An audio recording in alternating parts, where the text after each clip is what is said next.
सांगमाने नदी नाल भरा आ प्राकृतिक सौंदर्य परिपूर्ण आमरी यही केन्द्रापड़ा आम केन्द्रापड़ा जिलार पट्टामुंडी ब्लॉक रे सिंह गाँ बोली छोटिया गाँटे अच्छी जोठिकी ना पहुँची पारी स्वास्थ्य सेवा ना कि उचित शिक्षा व्यवस्था। एठी आज भी लोक मानकर गमनागमन पर एकमात्र भरोसा हाथ तियारी डंगा कई कई या धोया अंचल बोली कहती। यही छोट गाँटी मोर स्कूल जोठिकी मु शिक्षक भाव में ओडिशा सरकार द्वारा नियुक्ति पाई।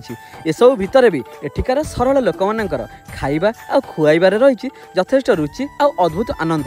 यही गाँव में जड़े 76 वर्षर मौसा नीति सकाळ हेला माने कांधरे बाउंगी आ शिकार थिबा टोकई नानादी प्रकार छोट छोट आ सुआदिया जिनिस सब धरी पहुँची जाती घरे घरे सान पिला जेजे आ बड़ मानकर दादा मौसा अबा बड़ बापा डाक शुणा।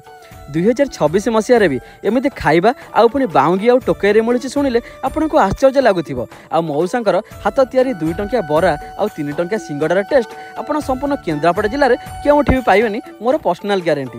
एसबू सांगरे भी टोकई मौसा सजई रखी था मिठा जिलापी छेनापोड़ खजा गजा आउ पुणी सेउ गांठिया। मानुची मौसा 30 वर्षर बेपार करी 3 महला कि 5 महला कोठा बाड़े ना बरं तांकर से चाला छपर घर अंबार भितर रखी एठिकार लोक मानकर अशेष भल पाइबा आ पिला मानकर एक अतुट बंधन। पाठ पढ़ी ना सत मात्र तांकर एते शालीनता व्यवहार आ मु तांको गाँ स्कूल अच्छी बोली मो पर सम्मान देखी बहुत खुशी लगिला।